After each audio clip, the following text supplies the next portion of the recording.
Uh, that includes passivity methods. So initially, see, as I told you before, this module is divided into two parts. First part tells us about the phenomenon of corrosion, right? We tried to understand what is corrosion phenomena. So basically, we understood definition of corrosion. Then why metals corrode, that we understood, that is natural tendency of metals to revert back to their original state, right? That we studied. Then mechanism of corrosion means how metals corrode. Okay, so under mechanism part, we studied dry theory of corrosion, right? So in absence of electrolyte, in absence of moisture even, so that is direct chemical attack or dry theory that we understood. Then most successful theory is wet theory of corrosion, that is also called as a electrochemical cell theory of corrosion, which explains all types of corrosion, right? And it is based on four assumptions. Okay, presence of anode and cathode or formation of anode and cathode, then presence of electrolyte means conducting medium, that is must, then oxidation or corrosion or dissolution or destruction at anodic part only, nothing is happening at cathode. Okay, and finally formation of corrosion product between anode and cathode. So these four assumptions are very important. So based on that you can write answers of several questions based on this module. Okay, so then we understood two types of wet corrosion or electrochemical corrosion, depends on the medium. In acid medium, okay, how hydrogen gas is evolved. Okay, this is first type, and second type is in neutral or alkaline medium, how electrons are absorbed by the oxygen. Otherwise anodic reaction is same for all types. What is anodic reaction? Oxidation. Fe gives Fe2 plus 2 electrons. Electrons liberated, then they went to the cathode, and cathodic reaction is based on medium. Okay, if medium is acidic, hydrogen gas will evolve, and if medium is neutral, electrons will be absorbed by dissolved oxygen and hydroxide will be produced. That we understood. Okay, then we studied types of electrochemical corrosion. Okay, and these four types are actually telling us why anode and cathodes are created. What is the reason behind formation of anode and cathode? Okay, because there are several reasons we know at present. Okay, so accordingly, first type was galvanic cell corrosion, where dissimilar metals are connected. Okay, then second was a differential aeration corrosion, where metal is one and same, or metal article is one and same, but it is differently aerated. Reason behind this behind cathode and anode formation is differently aerated metal articles. For example, ocean going ship, ते आपण बघितलं. Okay, then third was splitting corrosion, the severe type of corrosion, localized corrosion, which is explained by again differential aeration cell theory only. And fourth one was stress corrosion. Okay, so you may find several other types in book or maybe syllabus which I gave you, or you may find online, but you should prepare these methods only. Whatever I teach, same thing you have to prepare for examination. Okay, because some part is omitted, okay, removed from the syllabus. Then after knowing the types of corrosion, we studied factors affecting rate of corrosion, various factors responsible for the enhanced rate of corrosion or reduced rate of corrosion. Okay, so ते आपल्याला माहिती पाहिजे. Then and then only we can achieve passivity or corrosion control. कुठले factor responsible ते माहिती पाहिजे. So factors based on nature of metals ते बघितले आपण. मेटलच्या नेचर वरती कोणते फॅक्टर्स डिपेंड आहेत, and other is nature of corroding environment. Okay, these two aspects are very important for corrosion. Okay, metallic assembly and its environment, because it is basically it is what the electrochemical attack of its own environment. So we should understand metal. Okay, it's what type of metal we have for our structure. Okay, and then what type of environment we have, so that we can have a good passivity or good corrosion control. Okay, so after finishing that part, we studied second part, passivity. Actually, how to reduce rate of corrosion, because corrosion cannot be eliminated, but its rate can be reduced, and it's a very severe problem. I already told you one example that we lose almost 25% of iron or steel per annum all over the world. Okay, so it's a very severe problem. So we should save our structures from corrosion. Okay, so accordingly, very few methods are included in our syllabus. First was the most successful and most widely used method, and most simple also, cathodic protection. So there are two types of cathodic protection: sacrificial anode method and impressed current method. Okay, दोन्ही आपण बघितले. So underlying principle behind cathodic protection is we enforce a metallic assembly to behave like cathode. See, according to electrochemical cell theory, why metals corrode? Because there is formation of anode and cathode in presence of corroding medium. So according to this concept, or this we do is we convert whole metallic assembly to behave like cathode. So no more anode. So no more anode, no oxidation, no corrosion. That's all. Okay. So how to get it done? So that can be done by two ways. One is sacrificial anode method and another impressed current method. Okay, and both these methods we studied last time. I will show you just diagram because explanation is already done. Suppose this is underground steel pipe to be protected. Okay, so it undergoes corrosion when protection is not applied. Okay, passivity is not applied. It undergoes corrosion. Why? Because of formation of anode and cathode. That we understood. Now what we have decided to convert this whole steel pipe into cathode. No more anode. So how to get it done? By connecting this underground pipe to another metal which is anodic, more anodic to steel. That's all. For example, magnesium. So if you look at the electrochemical series, okay, electrochemical series that we already studied, you will find magnesium is at the top as compared to iron, means steel. Okay, so magnesium will be anode. So we will have a small anode, okay, artificial anode, which is sacrificial actually, and whole assembly is cathode, and it is protected. That's all. Very simple idea.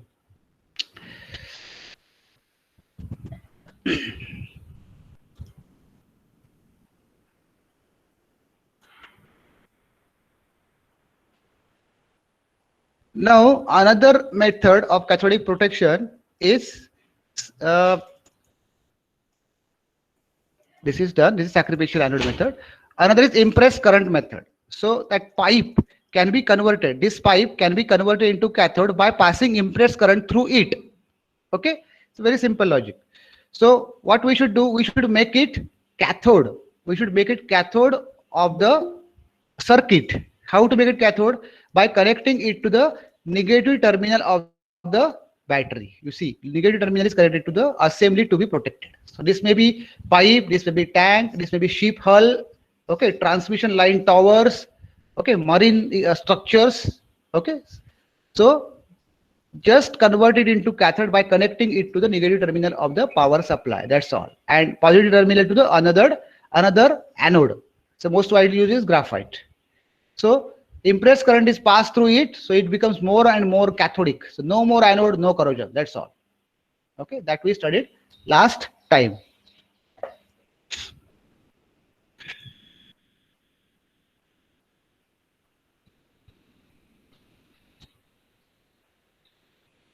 Okay, now next part was metallic coating.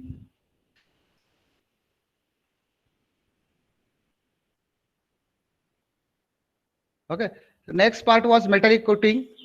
Actually coatings, but only one type is included in our syllabus, that is metallic coating. Organic coatings are not included.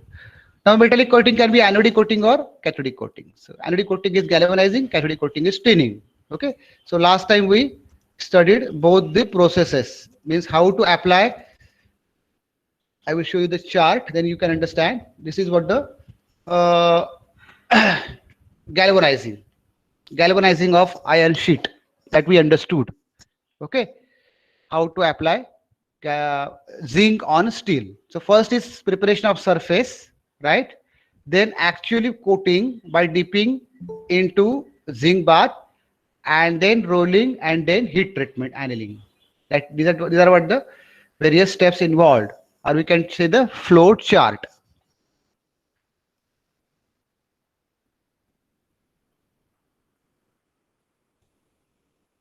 Okay, so this is what the galvanizing means, application of zinc on steel. Now tinning means what? Application of tin, tin on steel. Okay, so almost same steps involved. Okay, first is preparation of surface by acid treatment. Okay, then drying and all those steps, and then actual coating of a tin by dipping that sheet into molten tin, and then into oil bath, okay, to avoid oxidation, and then rolling, and then finally heat treatment and all. Okay, so these flow charts, see, question is like describe the processes, then flow chart is necessary. You should draw it neat, you should draw it accordingly. Okay, what is asked accordingly you should draw neat labeled flow chart. Okay, so this is about the metallic coating. So we differentiated also between anodic and cathodic coating. Okay, so question may be like differentiate between anodic coating and cathodic coating, or maybe galvanizing or tinning, or maybe short note ask individually. So you should understand that anodic coating is galvanizing, cathodic coating is tinning. Okay, so example of galvanizing is given over here. Zinc coated on tin is galvanizing, and tin coated on steel, tin coated on steel is tinning. Okay, so this is anodic, this is cathodic. Okay, गेल्या वेळी आपण सगळं शिकलो आहे already. Okay, it offers cathodic protection to base metal. This is an important part. Point number 3 is very important. So actually, see, these metallic coatings offers or they are physical barrier. Metallic coatings are physical barrier, and they disconnect contact of base metal with the environment. So no contact with the conducting medium, so no corrosion. That is what the logic. Okay, but sometimes it is happening that those coatings develop cracks. Okay, so now if crack is developed in galvanized coating, so what will happen? No more corrosion, no corrosion. Why? Because this is anodic coating. Galvanizing is anodic coating, so it will offer cathodic protection. So coating will corrode, base metal will not. But in case of tinning, tin being what? Tin being cathode. कसं आहे? tin cathode आहे स्टीलच्या with respect to steel. So as long as the coating is intact, no corrosion. But when the coating is ruptured, then there is severe corrosion. So base metal will be anode and coating will be cathode. So no protection. Okay. But there is drawback for galvanizing. So it reacts with acidic products, and so it cannot be used for manufacturing of or storage of food products or pharmaceuticals, etc. But in case of tin, it is not the case. It does not produce any poisonous substances, okay, by reaction. So this is more suitable for manufacturing or maybe storage of food stuffs. Okay, you might have heard about tin. आपण म्हणतो ना tin. Okay, Coca कोलाचा tin वापरतो आपण, किंवा आणि कोल्ड्रिंकचा tin असतो. तो tin म्हणजे काय? It is tin actually having tin coating, okay, on mild steel. Then one more point is comparatively less stable. Zinc or galvanized coating is comparatively less stable to environmental condition, but tin is more stable towards environmental conditions. Okay, so these are the 4 differentiating points, and I think we finished up to this last lecture. Okay, metallic coating पर्यंत आपण गेल्या वेळी थांबलो होतो. So the last point is remaining, improvement of a design. Okay, then this module will be finished. Okay, so as I told you before, while designing any metallic structure, okay, this you should understand this corrosion aspect. Okay, so basically we consider other factors like mechanical strength, what is the hardness, what is tensile strength, okay, and other mechanical properties or other properties we consider. But while designing any structure, you should consider corrosion aspect, whether it is prone to corrosion or not. Okay, and it is happening even with the electronic circuits. It is happening. We are connecting dissimilar metals, and if they are exposed to the environment, then there will be anode and cathode, and your anodic electronic component will be rusted. That's all. You understand? So that care must be taken. So last part is improvement of design. So by just modifying design, okay, while designing itself, we should consider corrosion aspect. Then there will be less harm to our structure. Okay. So a few tips are given. So question may be like, describe the passivity by improvement of designs or structures. So what is said here? Corrosion resistance.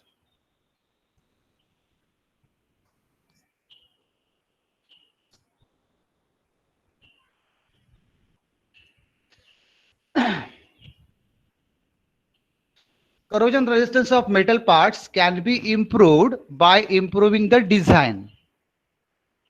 Wait a minute. Excuse me.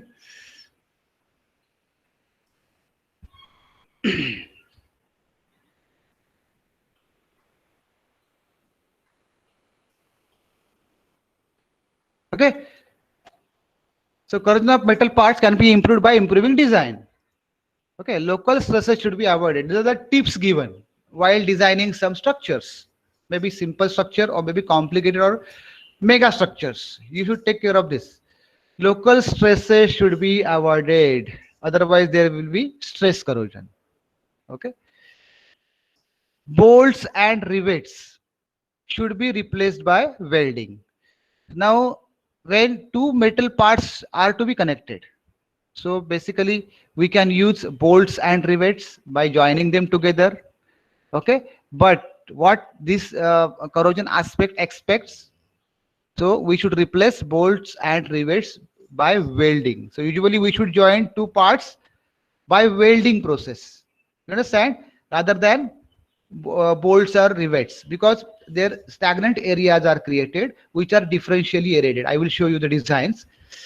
Okay, even on welding, बघा welding करताना पण काळजी घ्यायला पाहिजे. क्रेव्हायसेस म्हणजे stagnant areas where dust or moisture can be accumulated should be avoided as they permit concentration difference. Okay, I will show you designs, then you will understand. So this makes butt welded joint to have highest corrosion resistance. So see, suppose this is the simple design. Okay, hypothetical design. There are two metal parts are to be connected. So this is a one method where we can use bolts and say rivets. आपण वापरतो nut bolt वापरतो बघा तसं. Bolts and rivets can be used to connect these two parts. Okay, and another possibility is what? By welding them together. Okay, so this design is poor design. Why? Because crevices are created. You will find here this gap is called as a crevice, or below this, in between these two metal parts is crevice. So crevice is what? A stagnant area, or we can say it is poorly aerated area. Here excess of air is less as compared to this part. This is exposed part. You understand? So this will be anode according to differential aeration cell corrosion, or oxygen cell theory of corrosion, or oxygen concentration cell theory of corrosion. So this part is less oxygenated. इथे जी gap आहे ना, इथे oxygen कमी आहे, म्हणजे air कमी आहे. So this part will be anode and other part where there is a good access of air will be cathode. Okay, and corrosion will be initiated at anode, means at crevice part. So this is poor design. Okay, especially in corrosive environment we should not do this. So what is improved design? We should join them with welding. Okay, so there is no bolts and rivets. Okay, so there is no crevice, or crevice is basically reduced. We have crevice over here, but comparatively less corrosion will be observed in this case. Okay, so bolt joining should be replaced by welding. That is another thing.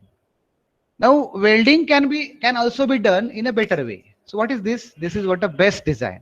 Why best design? Because here we have connected two metal parts end to end. Okay, here they are overlapped. Okay, here connected end to end. You understand? So here there is no crevice at all. So that is why it is best design. So we can say the design with the bolts and rivets is a poor. Welded in this way, we can say good design, but not the best. What is best? This is what the butt welded. This is called the butt welded. Mention over here. Okay, so we should prefer butt welding. Okay, to join various metals. Okay. Another is sharp corners and recesses also allow accumulation of dirt and sediments, causing localized corrosion, means pitting corrosion. Hence, these are to be removed by better design. Means what? Our design should be such that sharp corners should be avoided. Recesses, means stagnant areas, crevice, okay, should be avoided. I will show you. These are the two designs. This is poor design and this is best design. The purpose is same.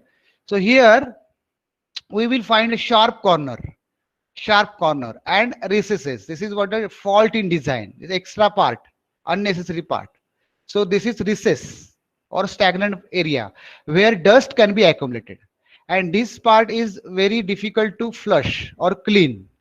Okay, so the chances of accumulation of dust or moisture, and that leads to formation of anodic area below the dust, and remaining part is cathode. So corrosion is initiated and metal starts destructing.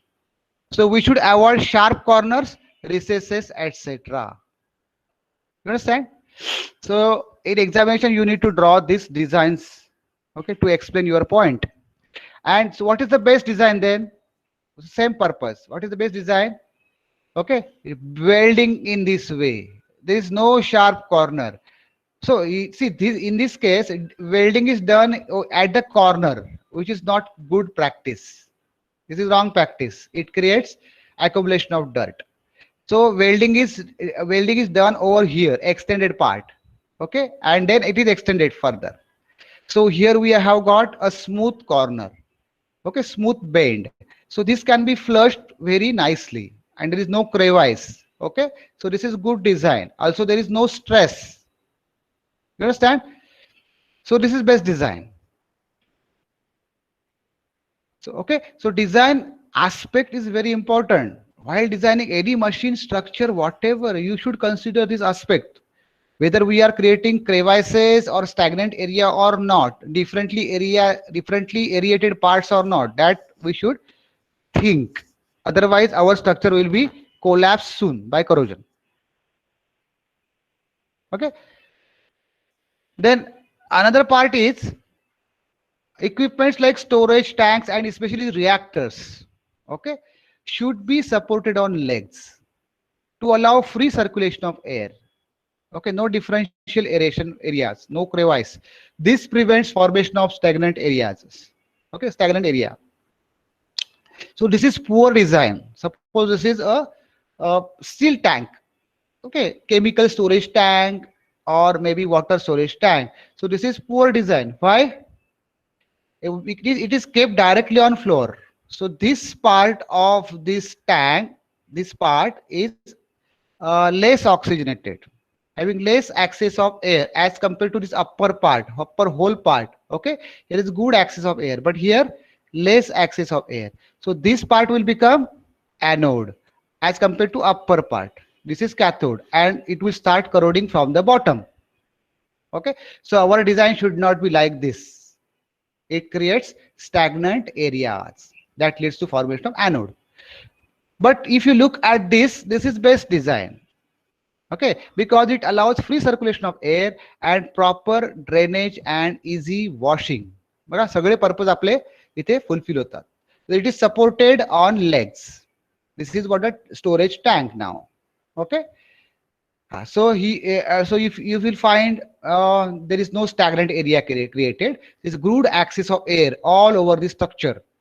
Okay, so no anode formation is possible in this case. So corrosion rate is reduced. Okay.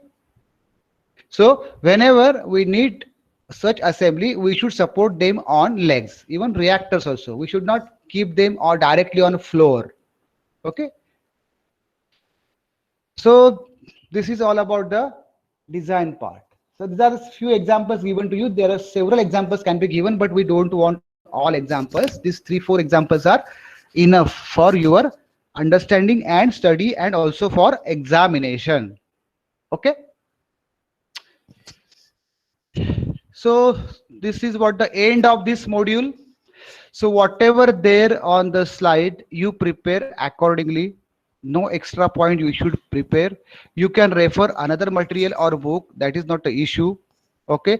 But you stick to the points mentioned on the slide, not in the syllabus. Syllabus मध्ये पण काही point काढून टाकलेले आहेत.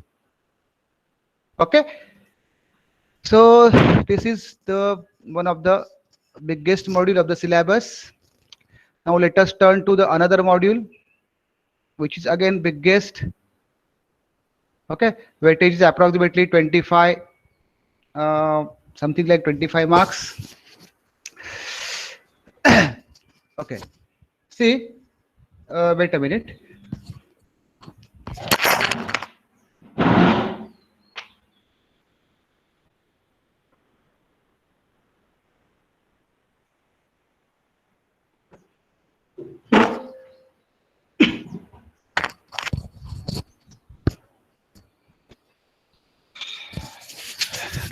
Okay, screen दिसते तुम्हाला सगळ्यांना नवीन मॉड्यूलची? Yes, sir. Okay, okay, okay. Thank you. So okay, so name of the module, it is not actually second module, but it is the biggest module and important module. That is why I have started this. Okay. So name of the module is fuels, and this is a very general term. Okay. So in engineering, or means in industry, this is what the energy input. Okay. Now when we talk about fuels, we have two categories. Basically, when we say fuel, we consider diesel, petrol, coal, etc., etc. It's right thing only. These are the major fuels presently we use. Okay, but fuels are broadly classified into two categories. Okay, first type is fossil fuels. Fossil fuels means whatever I have just mentioned. Okay, petrol, diesel, coal. Petrol, diesel, they are derived from petroleum oil. Okay, petroleum oil is what dark colored viscous liquid which is obtained from earth crust. Okay, it is present deep underneath the earth crust, something like 5,000 feet or more than that. Okay, so we isolate it from earth crust and we purify it. We subject it to fractional distillation, and then we collect petrol, diesel, etc. We use them for different purposes. Okay, similarly we take out coal from coal mine. Okay, but these are the fossil fuels. Okay, why fossil fuel? Because they are derived from the earth crust and they are produced by the gradual decomposition of the fossilized remains of plants which are buried underneath the earth crust. Okay, and they are gradually converted into a combustible substance. So basically these are fossil fuels. Okay, so heat energy is extracted from these fossil fuels by combustion reaction. You understand? Combustion means what? Burning in presence of oxygen of air. Okay, and we get heat energy. That heat energy is utilized, that can be converted into other forms of energy like mechanical energy, electrical energy, so on and so forth. You know well. Okay, so this is the first broad category, fossil fuels. Another broad category, and which is based actually a efficient category, is what? Nuclear fuels. Okay, nuclear fuels. So in case of nuclear fuels, heat energy is produced or extracted by fission and fusion reactions, and that heat is tremendous. Okay, tremendous, that you know well. Okay, but nuclear fuels is not our concern at present. We will not study nuclear fuels in our this fuel module. Okay, we will see only fossil fuels where we will get heat energy by combustion process. Okay, so now how can you define fossil fuel? That is the question. And you also can define it nicely, I know, because you well aware with this term, right? You can easily define fossil fuel. Okay. कोणी सांगेल का कोणी fossil fuel कसं define करता येईल? How can you define fuel? Me fossil fuel पाहिजे मला, nuclear नको.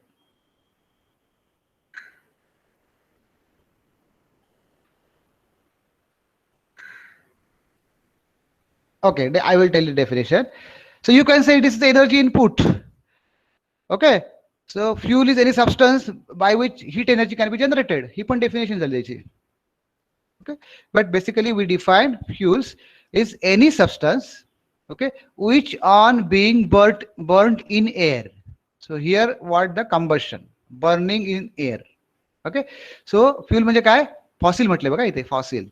These are the materials which on being burnt in air produce large amount of heat. It should produce large amount of fuel. Then only large amount of heat. Then only we can call them as a fuel. Because if we burn paper, it will produce heat. Okay.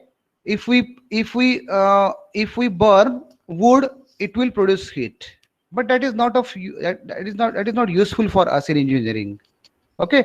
So here we need large amount of heat. Okay. So these are the substances which after burning in air gives large amount of heat, and that heat can be utilized as a source of energy for domestic as well as industrial purposes. This is simple definition of fuel, fossil fuel. Okay, which burns in presence of air and produce large amount of heat. That's all. Now classification. So these fossil fuels can be classified by combining two criteria. One is physical state and another is origin. Physical state and origin, they are mapped, okay, or they are combined together, and we can classify. And you also can easily classify this.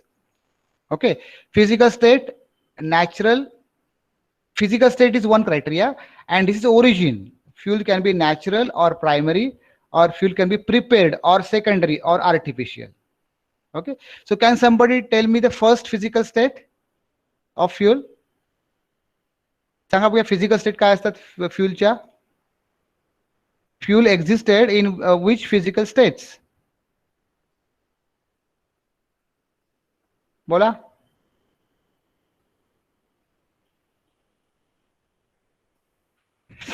Last time तुमचे oral झाले नाही अजिबात आहेत. Actually oral घ्यायचे होते तुम्हाला, मी असंच term work देऊन टाकलं. ओरल घ्यायचे आहेत खरं. ह्या वेळेला बघूया कसा वेळ मिळतो त्याप्रमाणे. तुम्हाला ते सगळं यायला पाहिजे. स्लाइड्स वरती जे जे मेन्शन असतं त्याच्यावर तेच प्रश्न विचारणार मी कुठल्याही चॅप्टर वरचे. तुम्ही ते तयार पाहिजे. ओके, फिजिकल स्टेट सांगा पहिली फ्युलची. सांगा ना, सॉलिड आहे, लिक्विड आहे, गॅस आहे, त्याच्या पलीकडे काय नाहीच आहे. Okay, fossil fuel can be either solid or liquid or gas. आता सांगा बघूया, natural or primary fuel having solid physical state. सांगा बघूया, natural or primary fuel having solid physical state. सांगा पटपट. सोपं आहे, तुम्ही पाचवीपासून शिकलाय मला. ते काय पहिली दिवसात पण असेल तुम्हाला, जनरल नॉलेज आहे.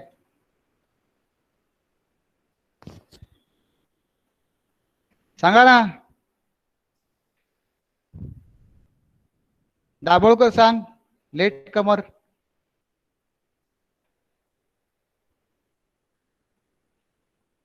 दाभोळकर आहेस का?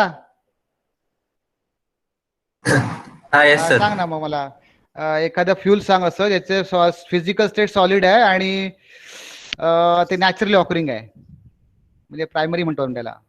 नॅचरली म्हणजे आर्टिफिशियल नाही आहे. सांग ना. सोपं.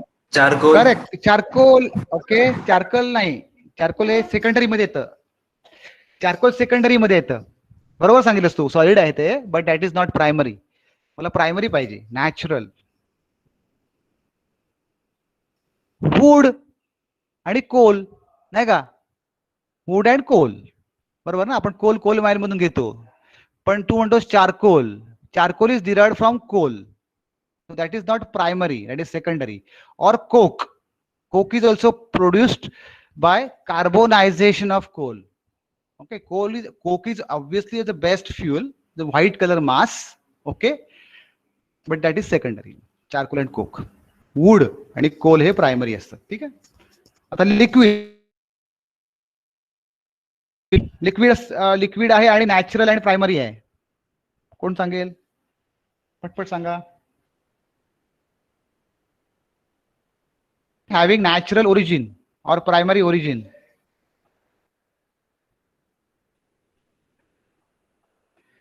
सेकंडरी तुम्ही सगळे सांगाल. प्रिपेअर्ड की secondary? Primary Sanga.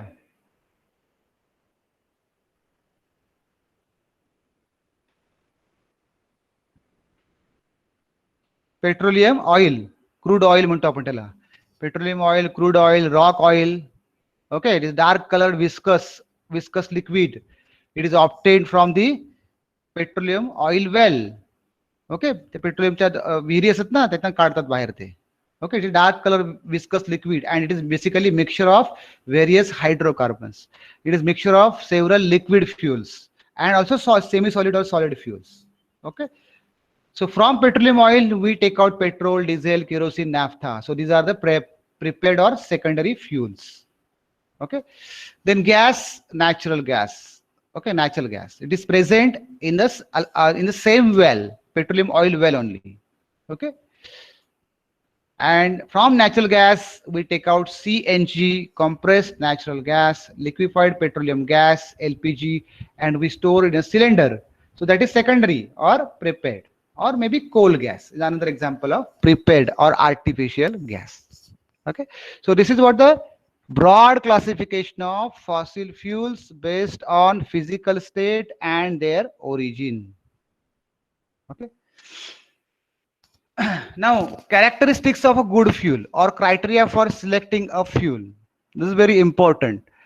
Okay, so you should know the proper criteria or quality of fuel, because you are using that fuel for particular engineering purpose. So what in energy input you need, accordingly you should select fuel.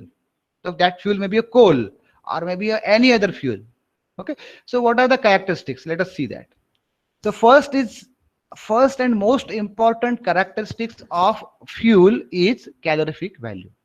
Okay, so calorific value word you have already heard several times. So we will define this also. Okay, so calorific value is basically capacity of fuel to generate heat energy. Okay, किती heat energy produce करू शकतो, that is what its calorific value. So obviously calorific value of good fuel should be as high as possible. Okay, that fuel is good fuel or best fuel. So calorific value should be very high. That is acceptable. Then ignition temperature.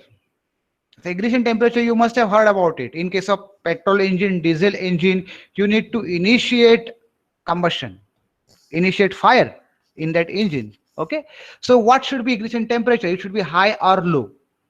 That you have to make a comment. Ignition temperature should be high or low.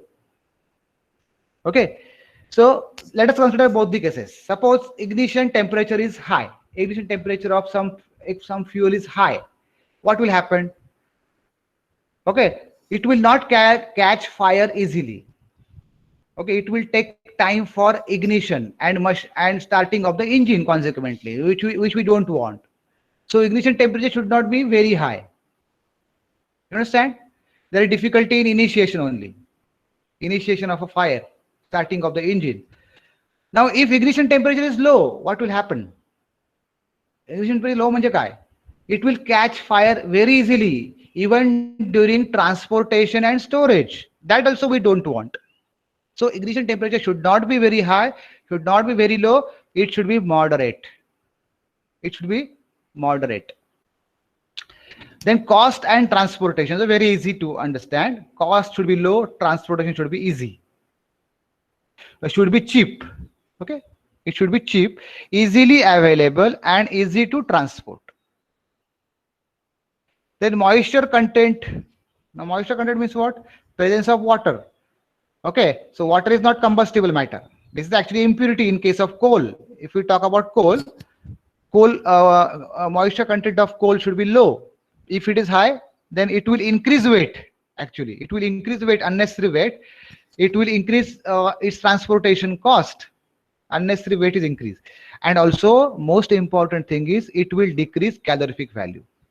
So it should be low because it reduces calorific value. Then non-combustible matter.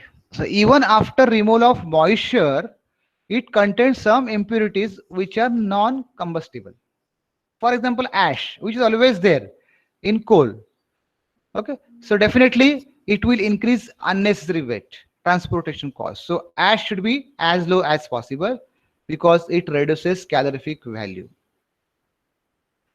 Then products of combustion.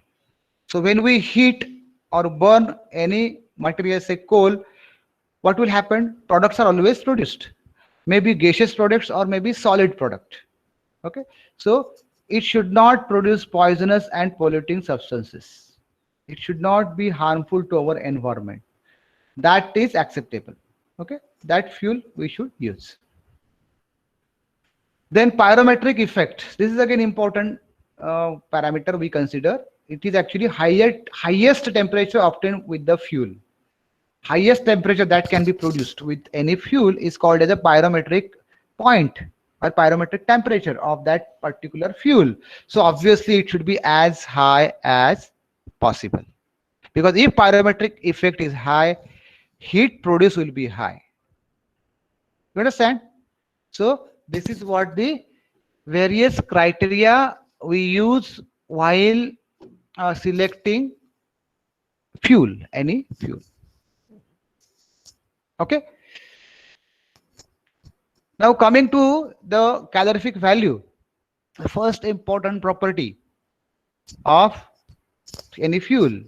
So what I said, calorific value means what? Heat producing capacity of fuel after burning in air. Okay. So let us define it scientifically. Calorific value is the amount of heat produced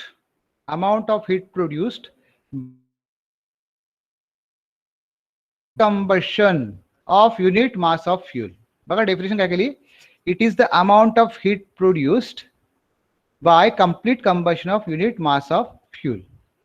Okay, so you take unit mass of fuel, say 1 kilogram of coal, okay, and you just burn it in presence of air. What will happen?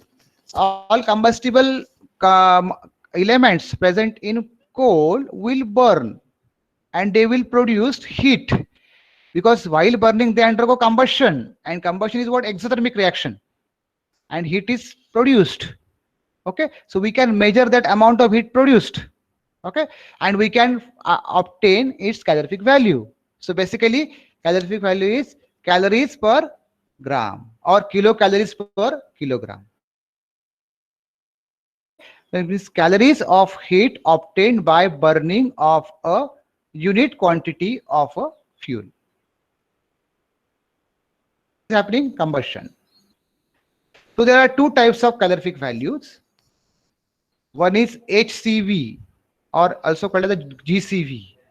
So this is actually theoretical calorific value, high or gross calorific value. Okay, high or gross calorific value. So this is theoretical value. We cannot utilize this for industry or for engineering purpose because this is theoretical value. Okay, what actually we get is net calorific value or low calorific value.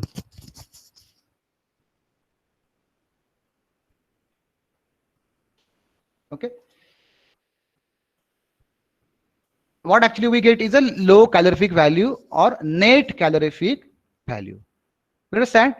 So there are two types of calorific value. We will define them, we will derive formula, or we will not derive actually. It's very simple. Directly we will use formula, and then we will calculate these calorific values for a given fuel, especially coal. You understand? So next time we will see that part. Okay. So today you have a chemistry test as per the schedule, right? So this is objective only, it's not subjective.